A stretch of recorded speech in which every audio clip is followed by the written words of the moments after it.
Hi everyone. Today I will talk about a framework which I called the distributed brain. And it explains many quirks in our behavior and many behaviors which we deem irrational but might actually be rational. Uh, so the first thing is to recognize that there is a difference between decision making and action taking. Very often, when we are failing to do something which we actually wanted to do, or we are unsuccessful in some field of life, we often think that we have a decision making problem. But very often, actually, we have an action taking problem. We already know what we are supposed to do, but somehow we are not doing it. And this apparently seems very weird because we are like, how come our brain first decides that we are supposed to do something and then doesn't make us do it? That doesn't make any sense. But actually, it does make sense once we acknowledge that our brain does not act as one. Our brain in reality is made of multiple regions, multiple computing units, and each has its own functioning, its own rules, and so on. And the part of our brain that takes decisions is different from the part of our brain that acts on them. And therefore, it might very well happen that one part of our brain decides that it will make sense for us to do something, but then the other part of our brain decides that we shouldn't do it, and we end up not doing it, and we have a lot of frustration.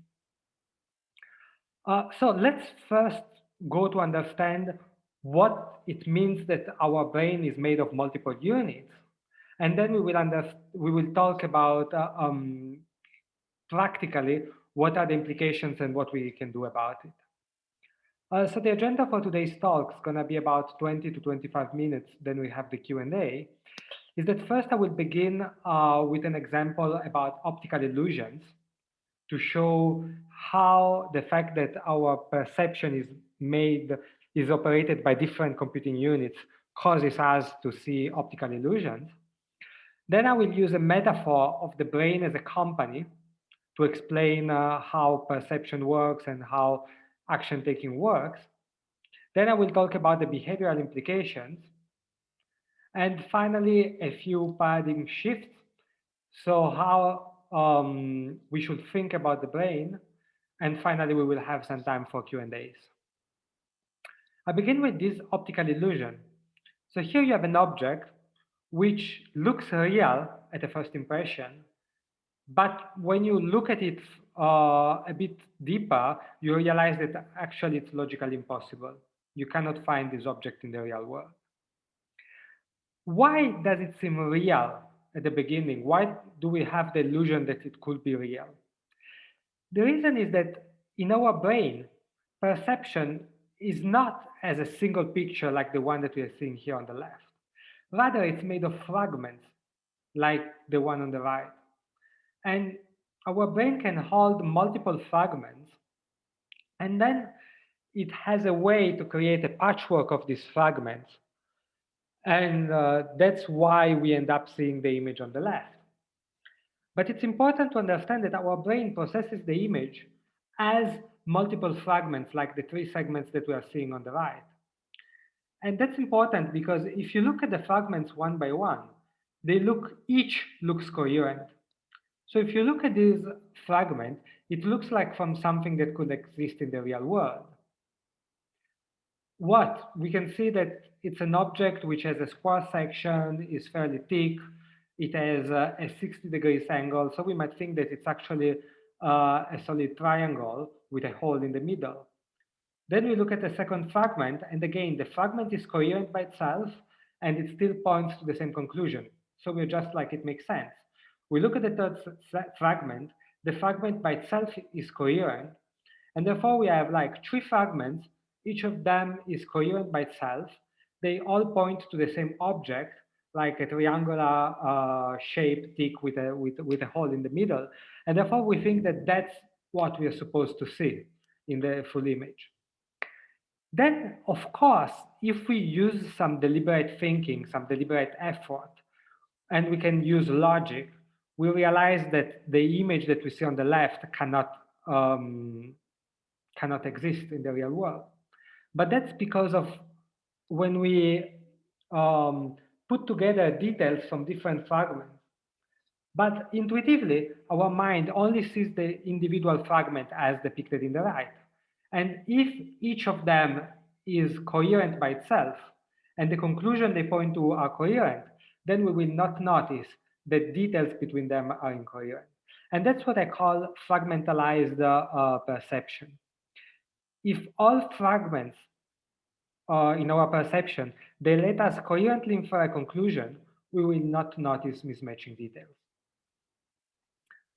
Now, of course, this is not about optical illusions. They just introduce the fact that our brain perceives the world as a group of fragments, not as a single overview. And that matters. And to explain why it matters, I will introduce now a metaphor of the brain as a company. Before, I just want to make clear the point that our brain is made of multiple computing units. And I do not mean just like, there are some models that say like left brain, right brain. So it's not about the hemispheres. It's not even about the functional areas.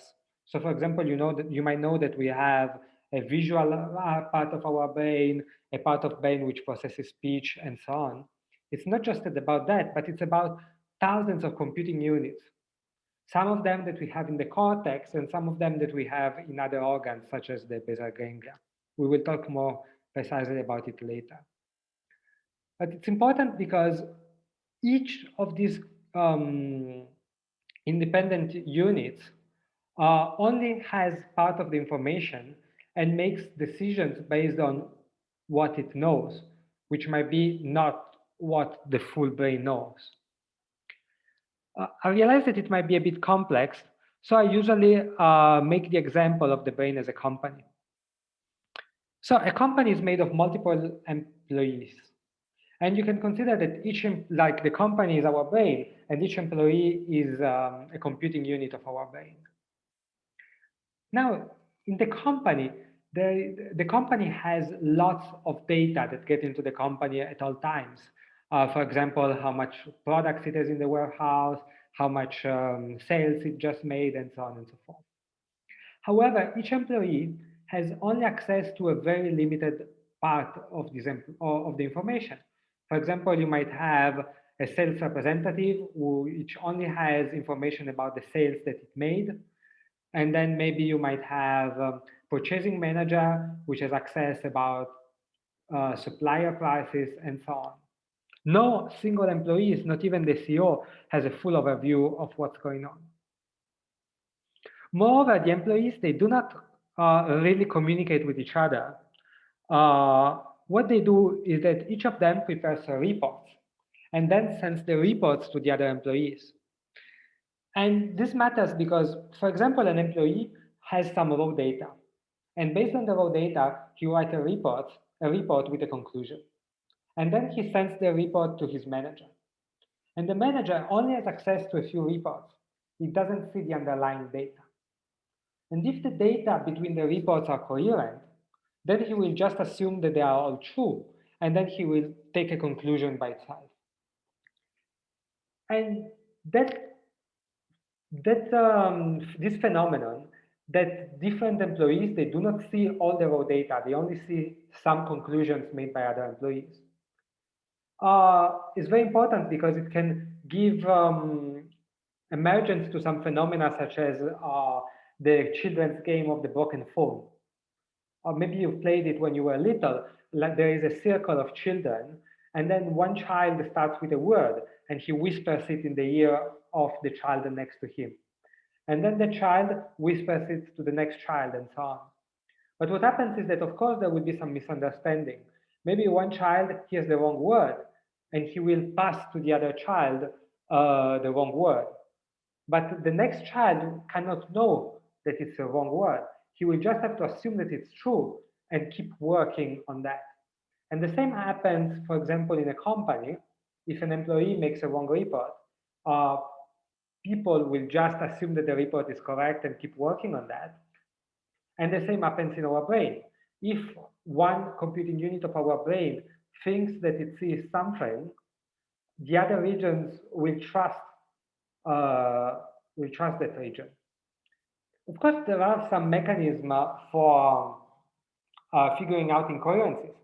So for example, if a manager receives two reports which opposing conclusions, he will know that something is wrong. And the same applies to our brain. If one computing unit gets two opposing signals from other computing units, it will know that something is wrong. But if the manager gets reports which are coherent, it will not check the details of those reports. It will only check the conclusions. And if the details of those reports are incoherent between them, no one will notice. And that's what we saw, for example, in the case of the optical illusions before. Now we will see a particular case of the brain as a company, which explains why sometimes we take decisions, but then we do not take action on them. So in the company, you have many employees. And each of these employees might have some ideas about what the company should do next. And each of them makes a different proposal to be sent for execution. Now, the thing is that we have many employees, and therefore we have many proposals. However, the company cannot execute on all the proposals. It can only execute on a few of them. So we need to have some mechanism to prioritize the proposal, to decide which ones are worth acting upon them. And so, for example, a company might have a CFO, which acts as a gate for each proposal. And he decides whether the proposal is likely to generate money for the company, and therefore it should be executed, or whether it's likely to only generate costs, and therefore we should not execute it. That's an important role, because it's true that the employees there may be competent, but none of the employees has a complete overview of what's going on in the company. And therefore, there should be some check in place. So for example, the CFO that as an overview can provide an overall evaluation. And the second reason is that maybe you might have two employees which have two opposing ideas, two ideas which are incompatible. So for example, one employee that says, we should launch this product, and another employee that says, we should launch this other product. And maybe they can only launch one product at a time, and the CFO is also supposed to resolve these priorities. Now, of course, that was just an allegory to explain what's going on in the brain, but a very similar mechanism goes on. So, in the brain, we have the cortex. It's the walnut-shaped part of our brain, and it contains multiple computing units. And each of those computing units has the possibility to send an order to our motor areas. So for example, you might walk at the supermarket and then your eyes see chocolate bars, and then one part of the cortex, the part of the cortex that processes visual information, see the chocolate bars and sends the order that we should reach to get one of them because they're tasty. And then maybe you have another part of the cortex, which instead knows that we are overweight, and instead sends the opposing order to the motor areas and says, we should not get the chocolate bar. But then we also have a gate, and the gate is an organ which is called the basal ganglia.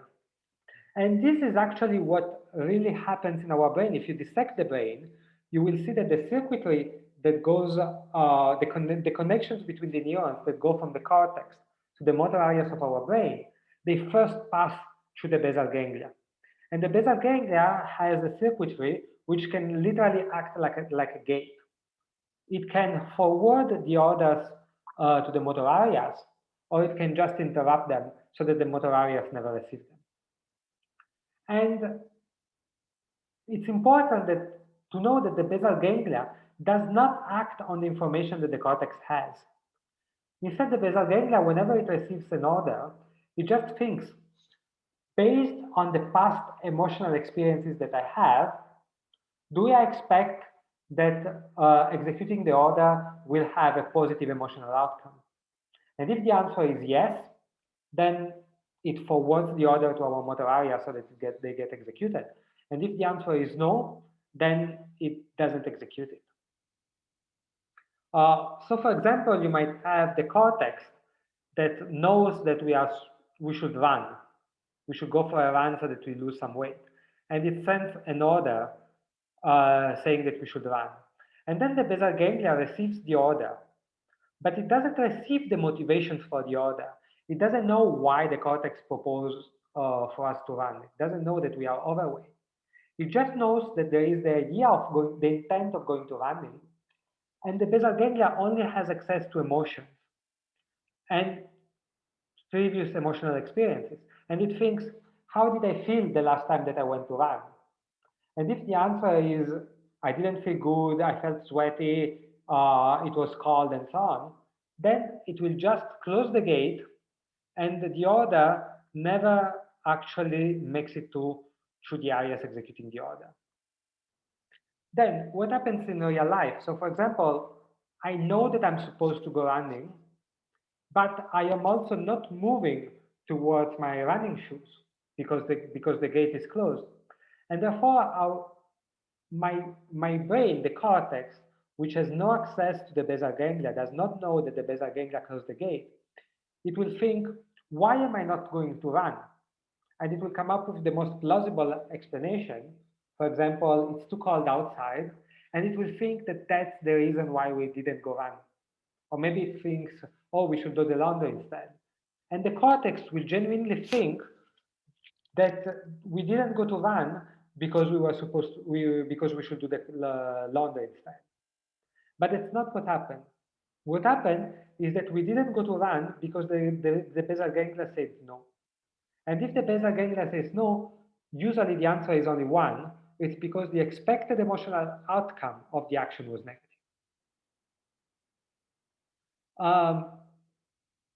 It's very interesting to see what happens when the gate is closed, because again, the cortex does not know whether the gate is open or closed, does not know why the gate is open or closed. The cortex can only know that whether we are doing an action or not.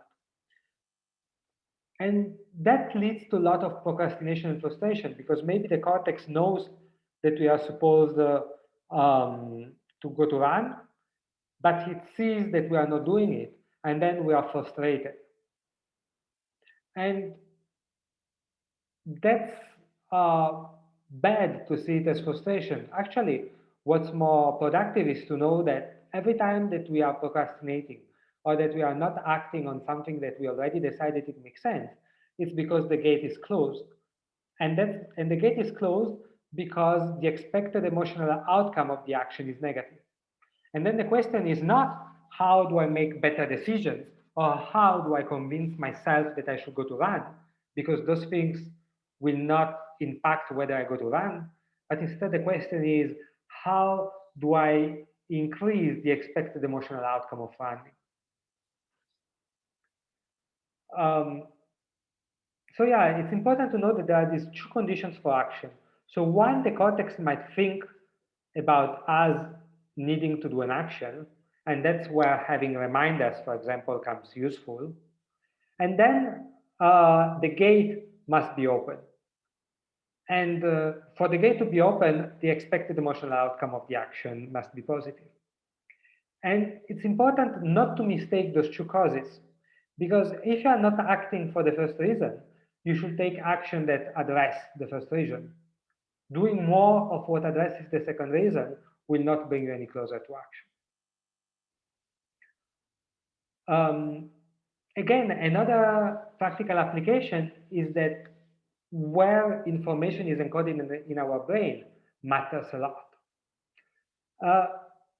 Very often we see that there are salespeople which make presentations that only appeal to reason, which means that they are telling the cortex why we should do the action, why we should, for example, buy their product. And that is good, but that only means that there will be flow going in this direction. It doesn't affect whether the gate will be open or not. So if the gate is closed, the customers, they will not take action. And convincing them with rational arguments will not do anything anymore. It just increases the flux here, but it doesn't open the gate. And instead, the answer is, how do I open the gate? And it's about creating positive emotional associations so that the basal ganglia ends up evaluating the expected emotional outcome of buying our product as positive. Yeah, and this is a framework which is very representative of what's going on in our brain, and it has very solid neurological basis. But of course, this framework, for us to understand it, we must acknowledge that our brain does not work as one. Our brain is made of multiple computing units, and the sum of our behavior is the result of their interactions. And if one of them is the bottleneck to action, for example, then convincing another one will not do anything. A bit like in a company, if the CFO is the reason why the company is not buying your product, convincing an engineer more will not do much. You need to convince the CFO. And that can only work if you understand that it's not the company that takes decision, but it's the individual members of the company, the individual employees that take decision, each based on their individual incentives. And the same applies to our brain. Each of our computing units takes decisions or makes inference independently, each based on what it knows. And we cannot just average everything and think that the brain takes decisions as one. I talk about this much deeper in my book, The Control Heuristic. Actually, about 1/3 of the book is dedicated to the subject that we've seen so far, much deeper, and also talks about practical implications.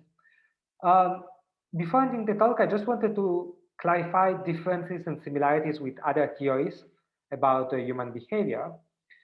So one difference of my framework is that there is not only just one or two regions of the brain or areas, like not just left hemisphere, right hemisphere, but instead there are thousands of computing units. It's very deeply rooted in neuroscience. So I'm not deriving this theory from psychological considerations like other theories, for example, ego and superego do, but instead it's deeply rooted in neuroscience. If you dissect the brain, that's actually what you see that's going on. It's a bottom-up approach, so it doesn't fantasizes that the brain takes top-down decisions and has a complete overview, but instead it considers that each region, each computing unit of our brain takes decisions by itself, and then our behavior is emergent. It's the result of a lot of individual decisions. And instead, my company is, sorry, my framework is fully compatible with Jeff Hawkins' theory. I really recommend his book, A Thousand Brains. And he just goes much deeper and explains how perception works. And instead, I focus more on the interaction between, for example, the cortex and the basal ganglia, which is more important for action. Last topic of today is just some paradigm shift, some conclusions that we can make from what we've seen so far. So one is that our brain does not think as one. And that's important because if you ever see a person that acts incoherently, that's because maybe it's each of the behavior makes sense from the region of the brain that originated it, for example. Second thing, we've seen that decision-making is not action-taking. One is about the flow of proposals that go from the cortex to the motor areas, and action-taking instead is more about whether these proposals are approved or not. And they follow two completely different rules. One cares about what makes sense, and the other one cares about the expected emotional outcome. With decision making, we have access to analytical thinking, to logic, And instead, with action taking, we only know about experiences and emotions. And every time that you want to think about behavioral change, about resistance to change, about taking action, you must just know that both of these matter and none is sufficient. And you might want to ask yourself, for example, which one is the bottleneck at hand, and then address it accordingly. And then the last point is that where we know stuff matters. So very often we think, oh, if I read a book, I will learn how to do something. But reading a book only puts knowledge, takes knowledge from the book to our cortex. But very often, instead, we need at a later point to move the knowledge from the cortex, for example, to the motor areas of our brain. And that's something that we usually can only do indirectly through practice. And that's why, for example, reading a book on riding a bicycle does not teach us how to ride the bicycle. We need to put the practice.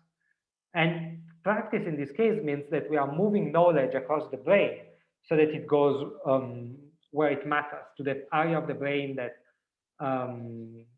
is relevant for what we are supposed to do. Yeah, so that was it. Now we will have some questions and answers. Here is my email. Also, if you have other questions, and then I might answer them in my newsletter. You can get my newsletter also on my website. I also have courses. For example, I just finished a course on adaptive systems, which talked also about our brain as an adaptive system. And right now in May, I will start a course on anti-fragile organizations, how to make the organizations more anti-fragile and how to make change a competitive advantage. And then I talk much more about these topics in my books, and especially in the book, The Control Heuristic. Thank you very much.